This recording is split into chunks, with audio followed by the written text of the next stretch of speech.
حضرت ام سلمہ سے روایت ہے کہ میں نے رسول صلی اللہ علیہ وسلم سے پوچھا، یا رسول اللہ، دنیا کی عورتیں بہتر ہیں یا حوریں؟ حضور صلی اللہ علیہ وسلم نے جواب دیا، دنیا کی عورتوں کو حوروں پہ وہی فضیلت ہے جو ابرے کو استر پر ہوتی ہے۔ سمجھ آ گیا؟ یعنی کہ جو آپ کپڑے پہنتے ہیں نا، اس کی جو لائننگ ہے۔ تو یہاں پہ اللہ کے رسول نے یہ بات بتائی۔ میں نے پوچھا کس بنا پہ؟ فرمایا ان عورتوں نے نمازیں پڑھی ہیں، روزے رکھے ہیں، عبادتیں کی ہیں۔ اور اس حدیث سے معلوم ہوتا ہے کہ دنیا میں جو عورتیں ایمان لائی، نیک عمل کرتی رہیں، دنیا سے رخصت ہوئیں، وہ اپنے عمل صالحہ کی وجہ سے جنت کی حقدار ہوں گی۔ اور رہی حوریں، تو یہ وہ لڑکیاں ہیں جو بالغ ہونے سے پہلے فوت ہوگی۔ ان کو اللہ تعالیٰ بغیر حساب کے جنت میں داخل کرے گا، ان کو جوان اور خوبصورت بنا کے جنت کی نعمتوں کے ساتھ جنتیوں کو عطا فرمائے گا۔ واللہ عالم۔ تو بہرحال اللہ تعالیٰ یہ زمین والی عورتوں کو بھی ڈنٹنگ پینٹنگ کر کے خوبصورت بنا کے ان کے شوہروں کو دے گا۔ تو بہرحال بس تم اپنے پروردگار کی کس کس نعمت کو چھٹلاؤ گے؟ آیت نمبر 60، احسان کا بدلہ احسان کے سوا کیا ہے؟ احسان سے مراد نیکی اور اطاعت الہی، اور دوسرا احسان سے اس کا صلہ، یعنی کہ جنت اور اس کی نعمتیں۔ بس کیا کیا نعمتیں اپنے رب کی چھٹلاؤ گے؟ اللہ آپ کی کسی نعمت کو نہیں ہم چھٹلاتے۔ اور ان کے سوا دو جنتیں اور ہیں، یہ دو باغ شان اور فضیلت میں پچھلے دو باغوں سے۔ بس یعنی کہ امیجینیشن میں لے کر آئے اللہ تعالیٰ کس قدر خوبصورتی بتا رہے ہیں جنت کی۔ بس تم اپنے پرورش کرنے والے کی کس کس نعمت کو چھٹلاؤ گے جو دونوں گہری سبزی مائل ہیں؟ بتاؤ اب اپنے پروردگار کی کس کس نعمت کو چھٹاؤ گے؟ ان میں دو جوش سے ابلنے والے چشمے ہیں۔ پھر تم اپنے رب کی کون کون سی نعمت کا جھوٹ ہونا کہہ رہے ہو؟ ان دونوں میں میوے اور کھجور اور انار ہوں گے۔ کیا اب بھی رب کی کسی نعمت کی تکذیب تم کرو گے؟ ان میں نیک سیرت خوبصورت عورتیں ہیں۔ بس تم اپنے رب کی کس کس نعمت کو چھٹلاؤ گے؟ گوری رنگت کی ہوریں جنتی خیموں میں رہنے والیاں ہیں۔ بس اے انسان اور جنوں، تم اپنے رب کی کس کس نعمت کو چھٹلاؤ گے؟ اللہ تعالیٰ ہم آپ کی کسی نعمت کو نہیں چھٹلاتے۔ اللہ تعالیٰ تمام تعریفیں آپ ہی کے لیے ہیں۔ ان کو ہاتھ نہیں لگایا کسی انسان یا جن نے اس سے قبل، پس اپنے پروردگار کی کون کون سی نعمت کے ساتھ تم تکذیب کرتے ہو؟ اللہ تعالیٰ ہم آپ کی کسی نعمت کی تکذیب نہیں کرتے۔ حدیث میں نبی صلی اللہ علیہ وسلم نے فرمایا کہ جنت میں موتیوں کے خیمے ہوں گے اور ان کا عرض 60 میل ہوگا، اور اس کے ہر کونے میں جنتی کے اہل ہوں گے جس کو دوسرے کونے والے نہیں دیکھ سکیں گے۔ مومن اس میں گھومے گا۔ آیت نمبر 76، سبز مسندوں اور عمدہ فرشوں پہ تکیے لگائے ہوں گے۔ Total picnic time. زفرف یعنی کہ ہر نفیس اور اعلیٰ چیز کو کہا جاتا ہے۔ نبی صلی اللہ علیہ وسلم نے حضرت عمر رضی اللہ عنہ کے لیے یہ لفظ استعمال کیا تھا کہ میں نے کوئی عبقری ایسا نہیں دیکھا جو عمر کی طرح کام کرتا ہو۔ مطلب یہ ہے کہ جنتی ایسے تختوں پہ فروکش ہوں گے جس پہ سبز رنگ کے مسند غلیچے اور اعلیٰ قسم کے خوبصورت منقش فرش بچھے ہوں گے۔ آیت نمبر 77، پس اے جنوں اور انسانوں، تم اپنے رب کی کس کس نعمت کو جھٹلاتے ہو؟ اللہ تعالیٰ ہم آپ کی کسی نعمت کو نہیں جھٹلاتے، سب تعریفیں آپ ہی کے لیے ہیں۔ تیرے پروردگار کا نام بابرکت ہے جو عزت و جلال والا ہے۔ جنت کہتے ہیں اللہ کے عرش کے نیچے، اور جہنم سارے سمندروں کے نیچے ہے۔ تو یہ تمام سمندر پھر جب آگ لگ جائے گی کیسے بھڑکیں گے؟ بہرحال اللہ تعالیٰ ہم آپ کی کسی نعمت کو نہیں جھٹلاتے، سب تعریفیں آپ ہی کے لیے ہیں۔ سورہ واقعہ شروع ہوتی ہے۔ واقعہ بھی قیامت کے ناموں میں سے ہے کیونکہ یہ واقعہ ہونے والی ہے۔ اور یہاں پہ جیسے میں نے کہا کہ جنت اللہ کے عرش کے نیچے ہے اور جہنم سارے سمندروں کے نیچے ہے، اور سمندر پتہ ہے کہ ایک زمین کا اب 3/4 حصہ ہے۔ تو پھر اللہ ولی عالم کے جب قیامت والے دن آئے گی، تمام سمندر کیسے آگ بن جائیں گے۔ اللہ تعالیٰ تمام فزیکل کیمیکل تمام چیزوں کو کنٹرول میں کرتا ہے۔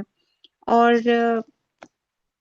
جو کچھ شروع کی آیات ہے، ان آیات کا پس منظر یہ ہے کہ جب حضور صلی اللہ علیہ وسلم نے مکہ میں لوگوں کے سامنے قرآن پیش کیا تو انہیں اس بات پہ بڑا تعجب ہوا کہ دنیا کا نظام دھرم برم ہو جائے گا، پہاڑ ٹوٹ پھوٹ جائیں گے، تمام انسانوں کو دوبارہ زندہ کر کے اللہ کے سامنے حساب کتاب کے لیے پیش کیا جائے گا۔ وہ کہتے تھے یہ ناممکن ہے، عقل سے بعید ہے۔ تو یہاں پہ بتایا جا رہا ہے یعنی کہ قیامت برپا ہوگی، کسی کو پس کر دی گی، یعنی کہ دنیا میں جو بڑی عزت والے بنے پھرتے تھے اور دوسروں کے حقوق مارتے تھے وہ پست ہو جائیں گے اور ذلیل ہو جائیں گے، اور جو دنیا میں ذلیل سمجھے جاتے تھے اللہ کے فرمانبردار ہیں، ان کو اللہ تعالیٰ بلند کر دے گا، عزت کا مقام دے گا۔ اور پھر اللہ تعالیٰ بیک وقت انسانوں کو پیدا کرے گا اور ان کو 3 گروپس میں تقسیم کر دے گا۔ ایک ہوں گے داہنے ہاتھ والے، یہ وہ صالح لوگ ہوں گے جو اللہ اور اس کے رسول کی فرما برداری کریں گے، اور بشری کمزوری کی وجہ سے ان سے غلطیاں ہو جائیں گی تو اللہ تعالیٰ اپنی رحمت سے انہیں معاف کر دے گا اور ان کو داہنے ہاتھ میں ان کے اعمال نامے دے گا۔ اور بائیں ہاتھ والے وہ ہوں گے جو مرتے دم تک کفر اور شرک میں مبتلا رہیں گے، اللہ کی نافرمانیاں کریں گے، ان کو بائیں ہاتھ سے اعمال نامہ ملے گا اور اللہ کے دربار میں بائیں طرف کیا جائے گا۔ اور تیسرے وہ ہوں گے آگے بڑھنے والے، یہ وہ لوگ ہیں جو اللہ اور رسول کی پکار پہ سب سے پہلے لبیک کہتے ہیں، بھلائی کے ہر کام میں پیش ہوتے ہیں، جہاد کا معاملہ ہو، اللہ کی راہ میں خرچ کرنے کا معاملہ ہو، حقوق کی ادائیگی کا ہو، دین کی تبلیغ کا ہو، ہر کام میں سب سے پیش ہوتے ہیں، اس بنا پہ آخرت میں سب سے آگے ہوں گے۔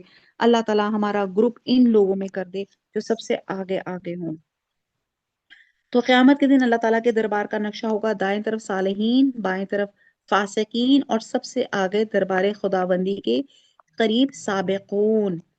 حدیث میں حضرت عائشہ کی روایت ہے کہ حضور صلی اللہ علیہ وسلم نے لوگوں سے پوچھا، جانتے ہو قیامت کے دن سب سے پہلے پہنچ کر اللہ کے عرش کے سائے میں کون جگہ پائیں گے؟ لوگوں نے کہا اللہ اور اس کے رسول ہی زیادہ جانتے ہیں۔ تو فرمایا وہ جن کا حال یہ ہے کہ جب ان کے سامنے حق پیش کیا گیا انہوں نے قبول کر لیا، جب ان سے حق مانگا گیا انہوں نے ادا کیا، اور دوسروں کے معاملے میں ان کا فیصلہ وہی کچھ تھا جو کچھ اپنی ذات کے معاملے میں تھا۔ بہرحال یہ میں نے تھوڑی سی ڈیٹیل سورہ واقعہ کی پہلے آپ کے ساتھ شیئر کر دیا، پڑھتے ہیں۔ اعوذ باللہ من الشیطان الرجیم، بسم اللہ الرحمن الرحیم۔ اذا وقعت الواقعہ لیسا لوقعتها قاذبہ، جب قیامت قائم ہو جائے گی اور جس کے واقع ہونے میں کوئی چھوٹی بات نہیں، کاذب بات نہیں، وہ پس کرنے والی اور بلند کرنے والی ہوگی، جبکہ زمین زلزلے کے ساتھ ہلا دی جائے گی اور پہاڑ بالکل ریزہ ریزہ کر دیے جائیں گے۔ جس اللہ تعالیٰ نے ان پہاڑوں کو جمایا تھا، اللہ اپنے ان کو ریزہ ریزہ کرنے پہ بھی قادر ہے۔ پھر وہ مثال پرا گندہ غبار کے ہو جائیں گے اور تم 3 جماعتوں میں ہو جاؤ گے، یہ جو میں نے آپ کو 3 جماعتیں بتائیں۔ بس داہنے ہاتھ والے کیسے اچھے داہنے والے ہاتھ ہیں، اور بائیں ہاتھ والے کیا حال ہے بائیں ہاتھ والوں کا؟ اور جو آگے والے ہیں وہ تو آگے والے ہی ہیں اور بالکل نزدیکی حاصل کیے ہوئے ہیں، نعمتوں والی جنتوں میں ہیں۔ بہت بڑا گروہ تو اگلے لوگوں میں سے ہوگا اور تھوڑے سے پچھلے لوگوں میں سے۔ یہ لوگ سونے کے تاروں سے بنے ہوئے تختوں میں ایک دوسرے کے سامنے تکیے لگائے بیٹھے ہوں گے۔